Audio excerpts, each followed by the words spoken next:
Hello दोस्तों, नमस्कार। कैसे हैं आप लोग? उम्मीद है आप लोग सभी अच्छे होंगे। तो कितने दिनों से वीडियो नहीं आ पा रही थी, कोई त्रुटि आ गई थी, इसी कारण वीडियो नहीं आ पा रही थी। लेकिन अब वीडियो आपको प्रॉपर ढंग से मिलती रहेगी। सबसे जो हम बताए थे पहले ही कि आर.एस. अग्रवाल जो न्यू बुक आया है उसका पूरा सॉल्यूशन हम अपने YouTube channel eat study R पे कराएंगे। तो आज से वीडियो बनने लगी है और पार्ट वाइज पार्ट पूरा बुक का वीडियो बनेगी। और ये जो वीडियो है इंट्रोडक्शन के लिए है। जो नंबर सिस्टम हम लोग पढ़ेंगे, नंबर सिस्टम,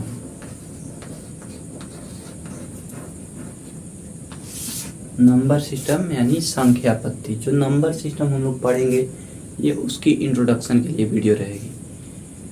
तो इसमें क्या क्या पढ़ना है ये सारी बातें हम डिटेल वाइज पूरा अच्छा से बताएंगे। और सबसे पहले देखेंगे कुछ टॉपिक है। सबसे पहला टॉपिक इसमें आता है सम संख्या। सम संख्या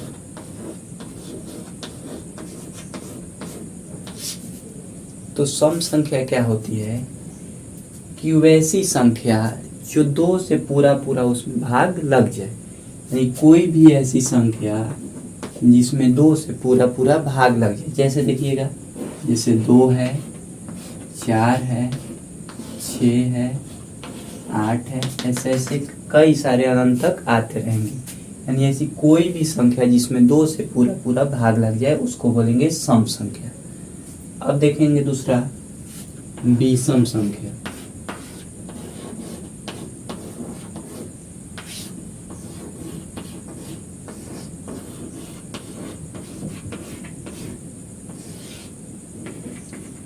विषम संख्या किसे बोलेंगे? तो विषम संख्या उसको बोलेंगे जो इसमें दो से पूरा पूरा भाग नहीं लगे। जैसे ये सम संख्या क्या था, उसमें दो से पूरा पूरा भाग लग जाता था। लेकिन विषम संख्या उसको बोलेंगे जिसमें दो से पूरा पूरा भाग नहीं लगे। तो जैसे देखेंगे, एक में दो से पूरा पूरा भाग नहीं लगेगा। 3, 5, 7, 9 ऐसे ऐसे करके बहुत सारे आते रहेंगे अनंत तक। अब इसमें देखेंगे कि सम संख्या के कुछ इंपॉर्टेंट पॉइंट है कि सम संख्या के लास्ट यानी इकाई अंक पे कोई संख्या सम है कि नहीं उसको कैसे पता लगाएंगे?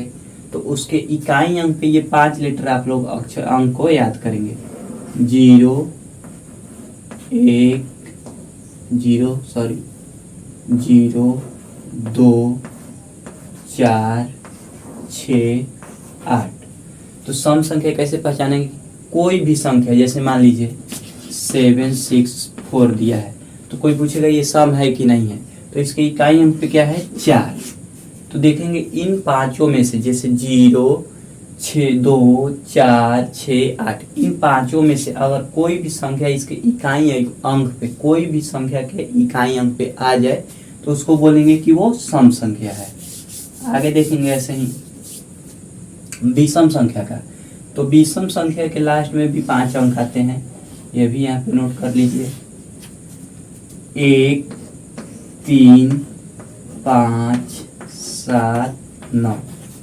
तो कोई भी संख्या विषम है कि नहीं कैसे जानेंगे? तो किसी भी संख्या की यूनिट प्लेस यानी इकाई अंक पे इनमें से कोई भी संख्या आ जाए, जैसे 1 3 5 7 9, इनमें से कोई भी संख्या आ जाए तो उसको बोलेंगे कि ये विषम संख्या है।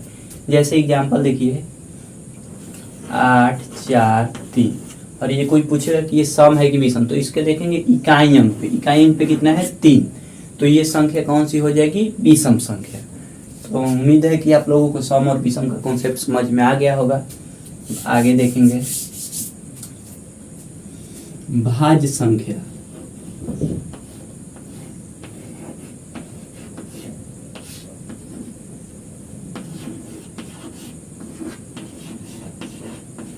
भाज्य संख्या, भाज्य संख्या को इंग्लिश में बोलते हैं कंपोजिट नंबर। सम को इंग्लिश में बोलते हैं इवन नंबर, विषम को इंग्लिश में बोलते हैं ऑड नंबर, और भाज्य को बोलते हैं कंपोजिट नंबर। तो भाज्य संख्या क्या होती है कि वैसे संख्या जिसके दो से ज्यादा फैक्टर हो, क्या, ऐसी संख्या जो दो संख्याओं से ज्यादा यानी ज्यादा संख्या से कट जाए, दो से जिसके दो से ज्यादा फैक्टर हो उसको बोलेंगे भाज्य संख्या। जैसे देखेंगे यहाँ पे लिख देते हैं कि वैसी संख्या, ऐसी संख्या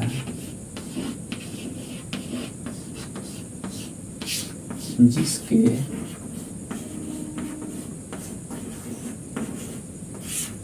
दो से ज्यादा फैक्टर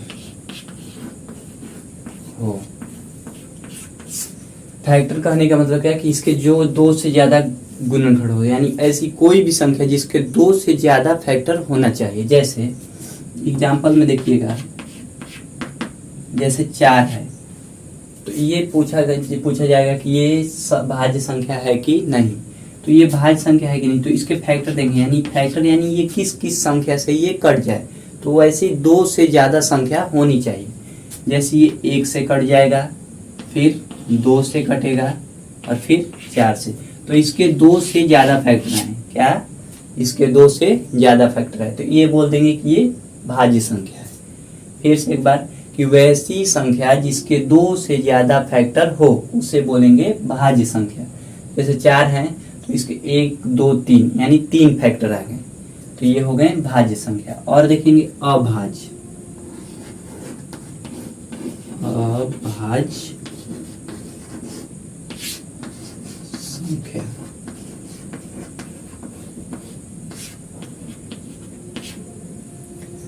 अभाज्य संख्या को इंग्लिश में बोलते हैं प्राइम नंबर।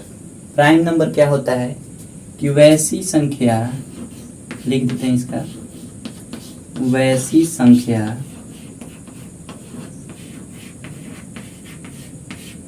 जो एक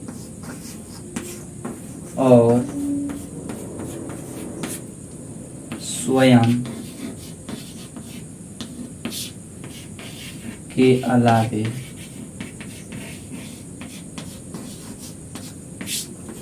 किसी दूसरी संख्या से न कटे, किसी दूसरी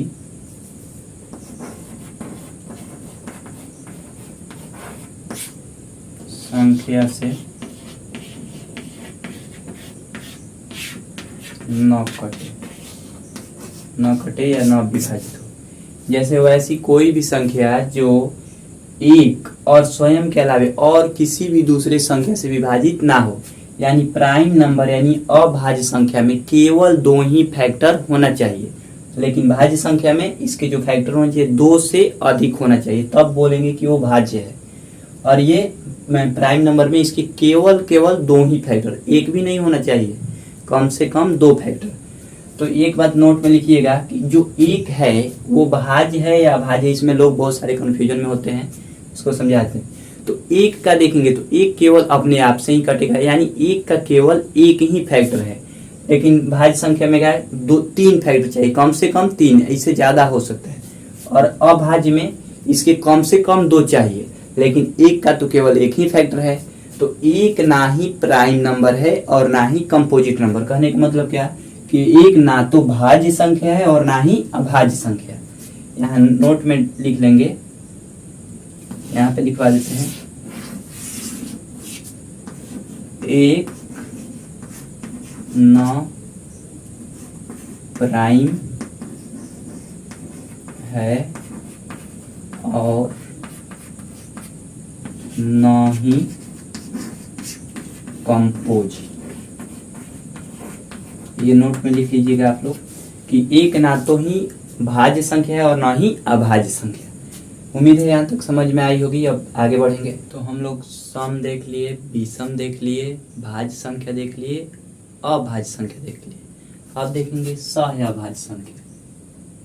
स अभाज्य।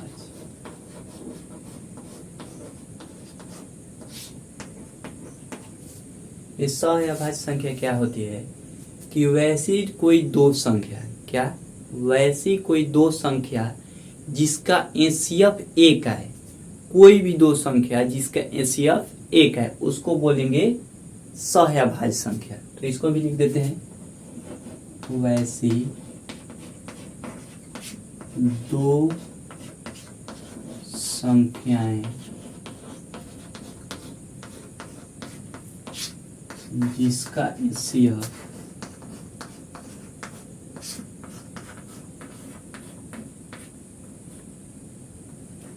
वन है। तो ऐसी कोई भी दो संख्या जिसका एचसीएफ एक है उसको बोलेंगे सहअभाज्य संख्या।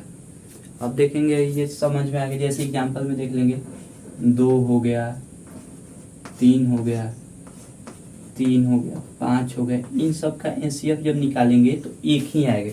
तो कोई भी संख्या कोई भी दो संख्या जिसका एचसीएफ एक है उसको बोलेंगे सहअभाज्य संख्या। दूसरा देखेंगे परिमेय संख्या।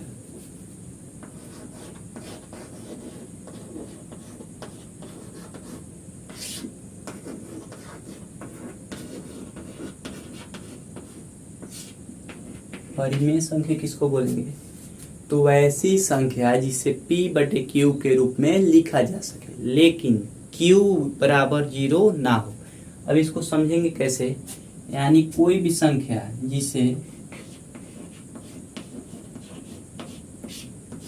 p/q के रूप में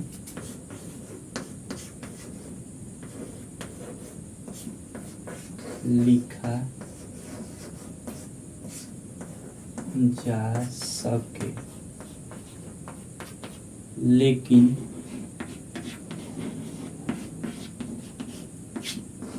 q बराबर 0 न हो।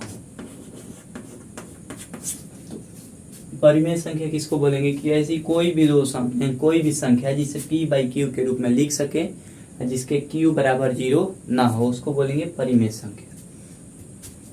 तो परिमेय संख्या को देखेंगे जैसे एग्जांपल, जैसे 2/3, 4/5। मान लो ये 2 दिया है तो कोई पूछेगा कि 2 परिमेय है कि नहीं, तो ये भी परिमेय है क्योंकि नीचे कुछ नहीं रहता तो क्या रहता है 1। तो 2/1 केवल जो q है यानी नीचे, ये देखिए जैसे 2 है इसके नीचे ये 0 कभी भी नहीं होना चाहिए, यानी q बराबर 0 कभी भी नहीं होना चाहिए, उसे बोलेंगे परिमेय संख्या। देखेंगे अपरिमेय।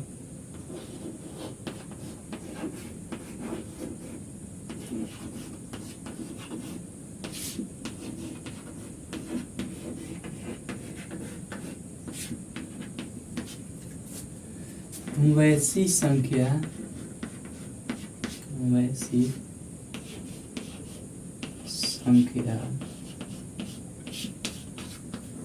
जिसे p/q के रूप में न ही लिखा जा सके। अब वैसी कौन सी संख्या होगी जिसे p/q के रूप में नहीं लिखा जाएगा? तो जैसे जो रूट वाली संख्या आती है, √2, √3, ऐसे करके आएगी, √7, ऐसी सारी संख्या क्या हो जाएगी? अपरिमेय। अब ये गलती मत कीजिएगा, जैसे √4 दिया है पूछेगा कि ये परिमेय है कि नहीं, क्योंकि इसको तोड़ेंगे तो 2 × 2 इक्वल में कितना आ जाएगा? 2 मिला तो रूट के बाहर निकलेगा तो 1 2, तो ये 2 का स्क्वायर हो जाता है। तो ये परिमेय संख्या, ये अपरिमेय संख्या नहीं होगी, ये क्या होगी? परिमेय संख्या। तो ये याद रखिएगा। अब आगे देखेंगे, सहअभाज्य हो गया, परिमेय संख्या होगा, अपरिमेय संख्या हो गया। अब देखेंगे कुछ जैसे पूर्ण संख्या।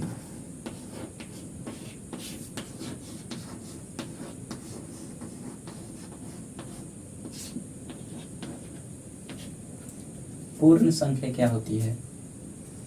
कि कोई भी संख्या, यानी जैसे कोई भी संख्या, जैसे प्राकृतिक संख्या पहले देख लेते हैं, ठीक, पहले नीचे लिख देते हैं, प्राकृतिक अंक। ये आप लोग सभी लोग जानते हैं कि गिनती को संख्या को बोलते हैं प्राकृत संख्या। जैसे 1 2 3 4 ऐसे अनंत तक जाएगा, यानी ये अनंत तक जाएगा, इसको बोलेंगे प्राकृत संख्या। तो ये प्राकृत संख्या में केवल जीरो लगा देने से, क्या प्राकृत संख्या में केवल जीरो लगा देंगे तो कौन संख्या बन जाएगा? पूर्ण संख्या। तो ये सेम रहेगा, जीरो से केवल आगे क्या लग जाएगा? जीरो। 1 2 3 4 ये भी कहाँ तक जाएगा? अनंत तक। तो प्राकृत संख्या में केवल जीरो लगा देने से जो संख्याएं बनती है, जो संख्याओं का समूह बनता है, उसको बोलेंगे पूर्ण संख्या। तो पूर्ण संख्या भी आपको समझ में आ गया होगा। अंक, अंक क्या होता है? जैसे 0 1 2 3 4 5 6 7 8 और 9 को अंक कहते हैं।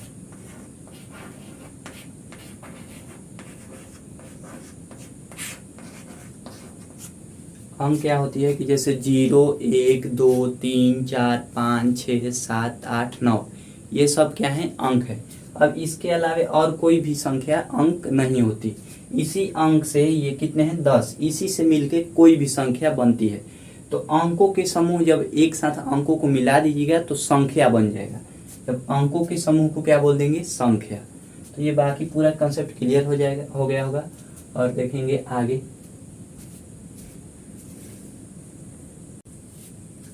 सारी संख्या देख लिए हम लोग। अब देखेंगे विभाज्यता का नियम। विभाज्यता का विभाज्यता का ये क्या होता है कि कौन संख्या किस संख्या से कटेगी या नहीं कटेगी, उसको हम लोग ये नियम से बहुत जल्दी किसी भी संख्या को देख पाएंगे कि वो कटेगी या नहीं कटेगी। ये सबसे पहले 2 का नियम देखते हैं। 2 का नियम। 2 का नियम क्या है कि किसी भी संख्या के इकाई अंक पे 0 आए, 2 आए, 4 आए, 6 आए, 8 आए, अगर किसी भी संख्या के इकाई अंक पे 0 2 4 6 8 है तो वो 2 से पूरा पूरा विभाजित हो जाएगा। तो क्या है? किसी भी संख्या के इकाई अंक पर 0 2 4 6 8 आए तो वह संख्या 2 से पूरा पूरा विभाजित हो जाएगा।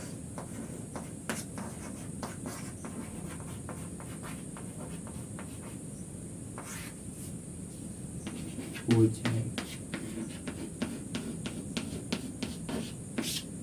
2 का रूल पता चल गया आप लोग को। किसी भी संख्या की इकाई अंक पे 0 आए, 2 आए, 4 आए, 6 आए, 8 है। जैसे एग्जाम्पल, जैसे मान लीजिए बहुत बड़ी एक संख्या दिया है और पूछेगा कि ये 2 से विभाजित होगा कि नहीं, तो इसके इकाई अंक पे क्या आया? 2 आया। तो इसमें से देखेंगे कि कोई है कि नहीं, तो ये 2 इकाई अंक पे आ गया, तो ये संख्या 2 से पूरा तरह से विभाजित हो जाएगी। अब देखेंगे 3 का नियम।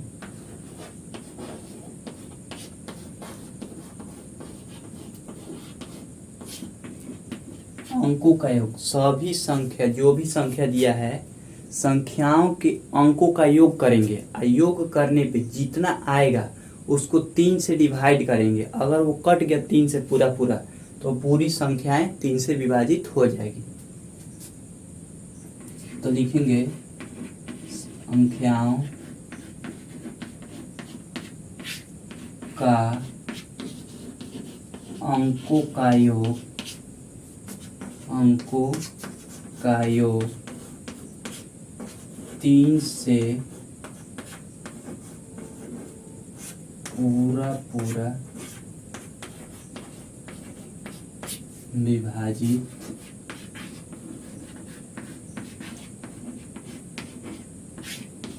हो तो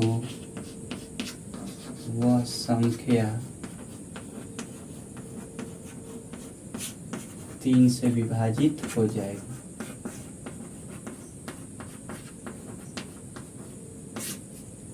हो जाएगी जैसे देखेंगे, एग्जाम्पल देखेंगे।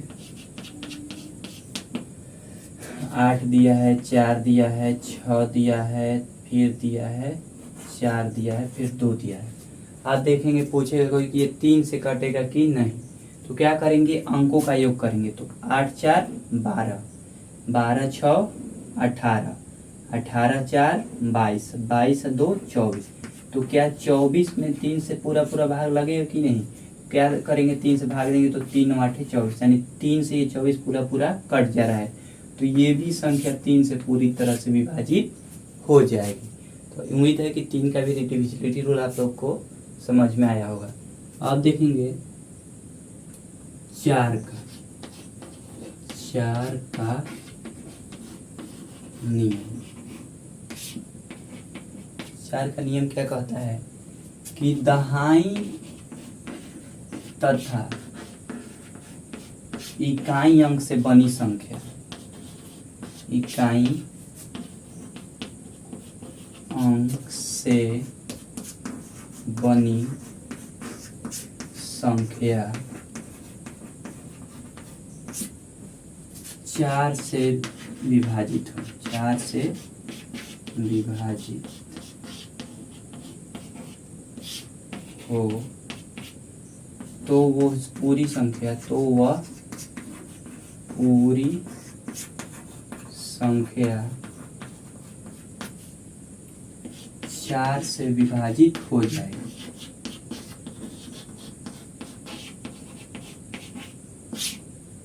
हो जाएगी।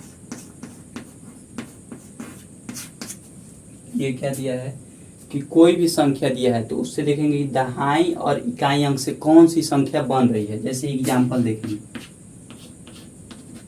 जैसे मान लो कि एक बहुत बड़ा संख्या दिया है।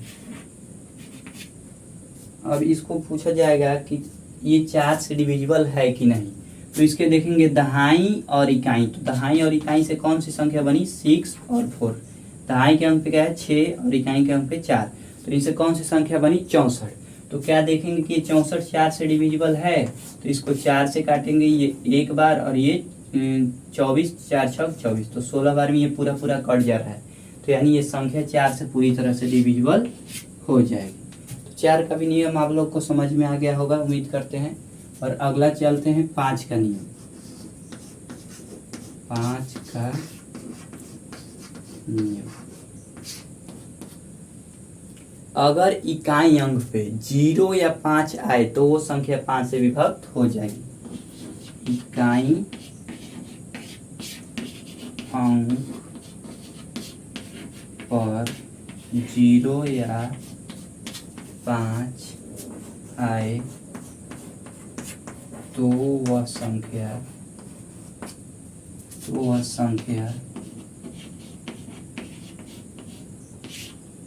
5 से विभक्त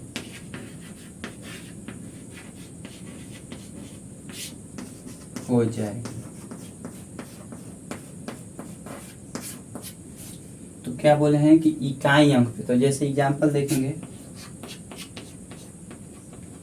कि 8 7 6 9 0।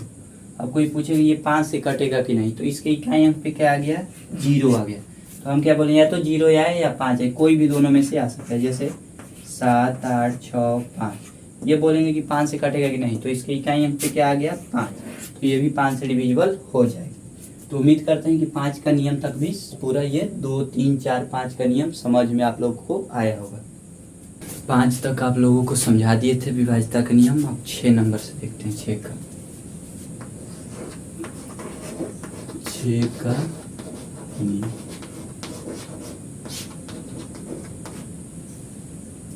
तो 6 का नियम कोई खास नहीं है, जैसे 2 और 3 का जो रूल है कि लास्ट में इकाई अंक पे क्या होना चाहिए, 2 के लिए 0, 2, 4, 6, 8। अगर ये इकाई अंक पे होता है तो 2 से कट जाएगा। और 3 का क्या है कि अंकों का योग 3 से कट जाए तो पूरी संख्या 3 से विभाजित हो जाएगी। तो 6 का नियम क्या है कि जो संख्या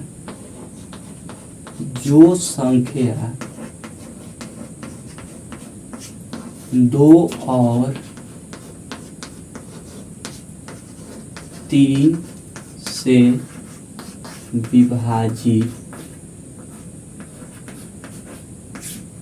हो तो वह संख्या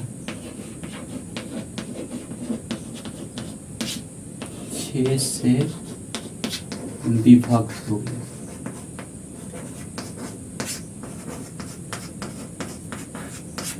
यानी जो रूल था 2 और 3 का, तो जो संख्या 2 और 3 से कट जाती है तो वो संख्या 6 से भी कट जाएगी। जैसे कि एग्जांपल देखते हैं 8, 4, 6, 2, 4। तो अब ये देखेंगे ये कटेगा कि नहीं 6 से। तो इसका 2 का रूल क्या है, तो 2 का इकाई अंक पे कितना आना चाहिए, 0, 2, 4, 6, 8 में से कोई भी आ जाए। तो इसके इकाई अंक पे 4 है, तो ये 2 का रूल फॉलो कर गया। अब देखेंगे 3 का, तो 8, 4, 12, 12, 6, 18, 18, 2, 20, 20, 4, 24। तो 24 3 से भी कट जाएगी। तो ये संख्या 3 और 2 से कट गई, यानी ये संख्या 6 से भी विभाजित हो जाएगी। तो यही था 6 का रूल, कोई ज़्यादा हार्ड नहीं था। हम देखेंगे 7 का नियम। 7 का नियम, 7 का नियम क्या कहता है कि इकाई अंक में 2 से गुना कर देना है। इकाई अंकों में 2 से गुना करके जो बची संख्या है उसमें से जो गुना करने पे जो आया है उसको घटा देने पे अगर वो संख्या 7 से विभाजित हो जाती है तो पूरी संख्या 7 से विभाजित हो जाएगी। जैसे देखेंगे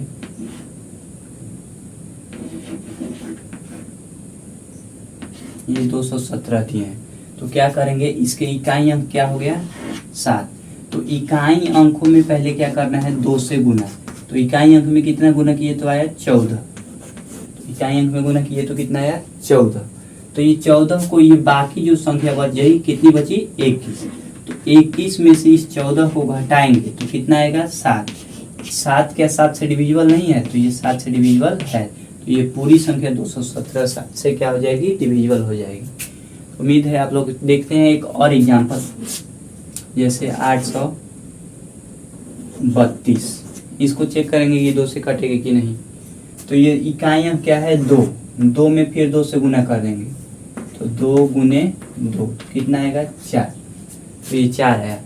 तो 832 में से 4 को क्या करेंगे, ये जो बची है संख्या इस 83 में से 4 को माइनस करेंगे तो कितना आएगा 13 में से 4 गया 9 और इसके पास बचा 7 तो 79।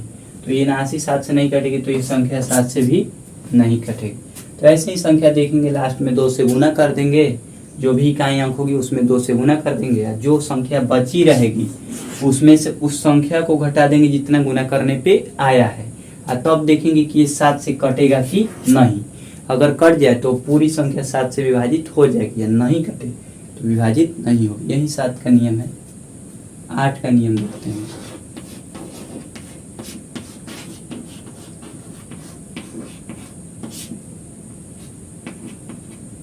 आठ का नियम क्या कहता है कि सैकड़ा दहाई तथा इकाई अंक से बनी संख्या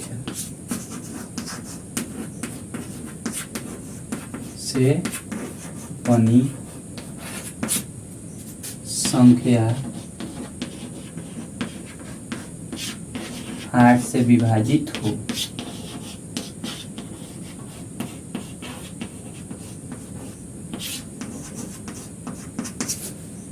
तो 8 का नियम क्या कहता है कि सैकड़ा, दहाई तथा इकाई अंक से जो संख्या बन रही है वो किससे विभक्त होना चाहिए? 8 से। चलिए इसको एग्जाम्पल से समझते हैं तो और बेहतरीन से समझ में आएगा। जैसे मान लीजिए 7 8 7 6 4 2 8 2 4 ऐसी कोई बड़ी सी संख्या दिया है। तो अब इसके देखेंगे कितना अंक देखना है, सैकड़ा, दहाई तथा इकाई अंक से। तो सैकड़ा, दहाई तथा इकाई अंक, सैकड़ा, दहाई तथा इकाई अंक से कौन सी संख्या बनी? 824। तो ये 8 से देखेंगे इसमें भाग लगा के कि भाग लगेगा कि कटेगा कि नहीं। तो 8 से ये एक बार में 0 8 के 24 ये कट जाएगा पूरा पूरा। तो ये इतनी बड़ी जो संख्या थी ये किससे कट जाएगी? 8 से विभाजित हो जाएगी। उम्मीद है ये समझ में आ गया होगा रूल 8 का। अब देखेंगे 9 का नियम।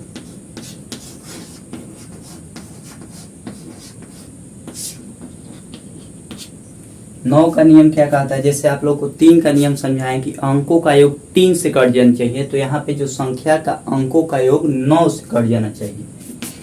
संख्याओं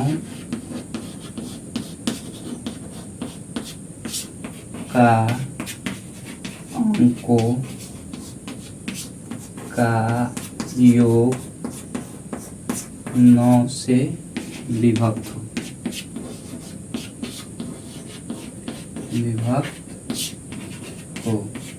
तो वह संख्या 9 से विभाजित होगी।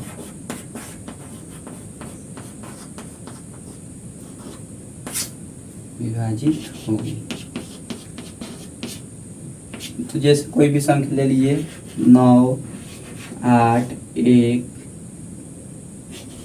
7 2। अब देखेंगे कि इसका योग कितना आ रहा है। 9 8 17 17 1 18 18 2 20 और 7 27। तो कितना आ गया योग? 27। 27 9 से कटेगा कि नहीं? तो 9 तिया 27 तीन बार में कट जाएगा। तो ये पूरी संख्या 9 से विभक्त हो जाएगी। तो जैसे 3 का था वैसे ही 9 का है। तो जो संख्याओं का योग है 9 से कट जाए तो पूरी संख्या 9 से विभक्त हो जाएगी। तो उम्मीद है यहाँ तक आप लोगों को समझ में आया होगा। और बच्चा 10 और 11 को तो उसको आगे समझा। अब देखेंगे 10 का नियम। 10 का नियम, 10 का नियम क्या कहता है कि इकाई अंक पर 0 हो। क्या हो? 0। अगर किसी भी संख्या के इकाई अंक पे 0 आता है तो 10 से विभाजित हो जाएगा। जैसे कुछ भी लिख दीजिए और उसके इकाई अंक पे क्या आ जाना चाहिए? 0। तो ये 10 से विभाजित हो जाएगा। तो 10 का भी कोई भी हार्ड रूल नहीं है। तो आप देखेंगे 11 का नियम।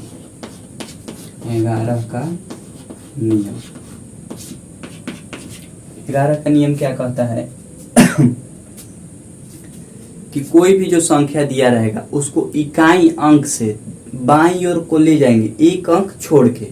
जैसे कोई भी संख्या दिया रहेगा इकाई अंक को पकड़ेंगे, फिर एक अंक छोड़ के एक अंक को लेंगे, फिर एक अंक छोड़ेंगे एक अंक को लेंगे, उसको योग करेंगे। फिर जो छोड़े संख्या को उसको भी फिर योग करेंगे। उसके बाद दोनों का सम जो है, दोनों को जोड़ने पे अगर बराबर आ जाए दोनों तरफ या 11 का मल्टीपल आ जाए तो वो संख्या 11 से पूरा तरह से कट जाएगी। जैसे एग्जाम्पल से समझिए, मान लीजिए 8 4 6 9 2 ये संख्या दिया है। ठीक, अब चेक करेंगे 11 से कटेगा कि नहीं कटेगा। तो यहाँ इकाई अंक पे क्या है? 2। एक अंक को छोड़ देना है, एक अंक को छोड़ के इसमें जोड़ेंगे 6 को, फिर एक अंक को छोड़ेंगे इसको जोड़ेंगे। तो कितना आया? 6 2 8 8 और 6 2 8 8 और 8 16। तो ये कितना आ गया? 16। अब इस तरफ वाला जो छोड़े थे उसको जोड़ेंगे। 9 और 7 कितना होगा? तो 9 7 भी 16। तो इन दोनों का डिफरेंस कितना आ गया? 0। कितना आ गया? 0। तो ये संख्या किससे कट जाएगी? ये संख्या 11 से कट जाएगी। दोनों का डिफरेंस 0 आए। और एक देखते हैं एग्जाम्पल। जैसे 7 ले लिए, 4 ले लिए, 6 ले लिए, 9 ले लिए, 8 ले लिए। अब इसको देखेंगे कि 11 से ही कटेगा कि नहीं। तो 8 6 14, 14 और 7 14, 26, 1, 21, कितना आया 21।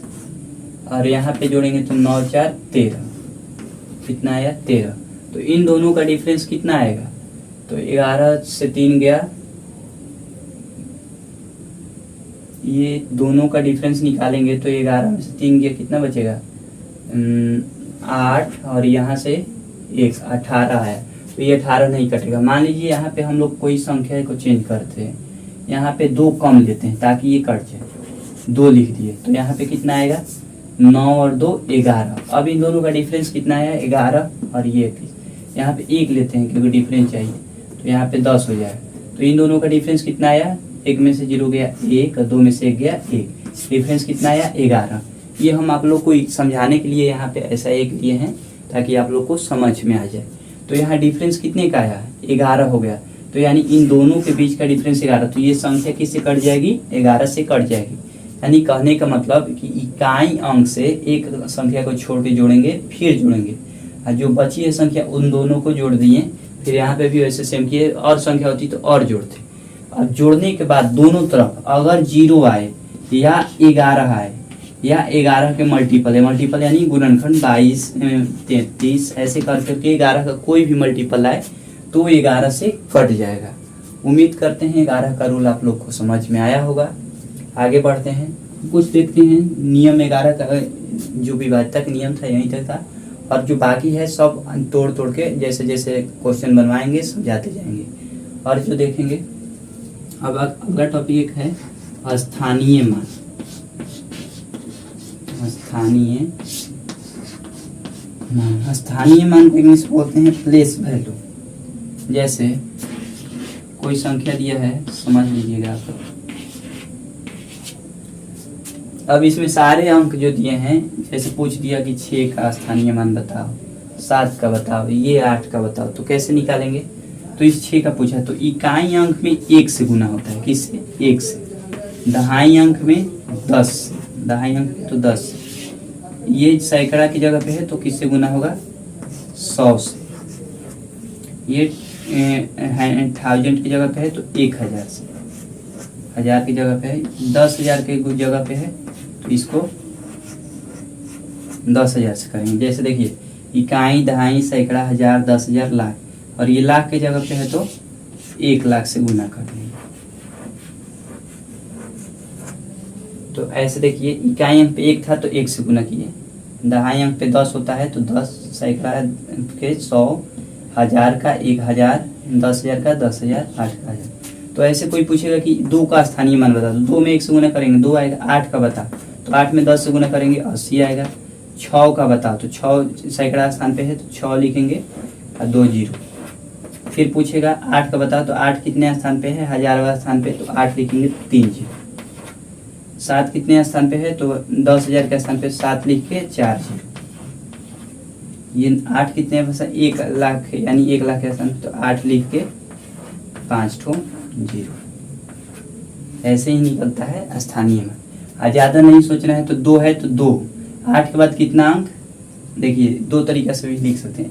जैसे 8 के बाद कितना अंक 1 अंक है तो 1 जीरो दे दिए। 6 के बाद कितना अंक 1 अंक 2 अंक, तो 2, 6 के बाद 2 अंक तो 2 जीरो। 8 के बाद कितना अंक 1 2 3 अंक, तो 8 के बाद 3 जीरो। 7 के बाद कितना अंक, तो 7 और 1 2 3 4 अंक, तो 4 जीरो। 8 के बाद कितना अंक, तो 1 2 3 4 5 अंक, तो 5 जीरो। तो ऐसे भी लिख सकते हैं, जैसे आपको अच्छा लगे लिख सकते हैं। यही कंसेप्ट होता है स्थानीय मान का। अंकित मान क्या होता है कि किसी भी संख्या का अंकित मान वही संख्या हो जाए। अंकित मान पूछे, जातीय मान पूछे और वास्तविक मान पूछे, तो जैसे मान लीजिए ये 7 6 5 दिया है, और कोई पूछेगा अंकित मान यानी फेस वैल्यू, क्या फेस वैल्यू, और ये है प्लेस वैल्यू। फेस वैल्यू तो ये 6 का प्लेस वैल्यू पूछेगा, तो 6 के फेस पे क्या लिखा है 6 ही दिख रहा है, और कोई दूसरा संख्या दिख रहा है क्या 6 के फेस पे, तो 6 का फेस वैल्यू 6 ही हो जाए। तो किसी भी संख्या का अंकित मान, जातीय मान और वास्तविक मान पूछे तो जिस संख्या का पूछेगा वही संख्या हो जाए। जैसे 7 का पूछेगा अंकित मान बताओ, तो 7 के फेस पे क्या दिख रहा है 7 ही दिख रहा है, तो 7 ही अंकित मान हो जाएगा। उम्मीद है यहाँ तक आप लोगों को समझ में आया होगा, और देखते हैं आगे क्या क्या है।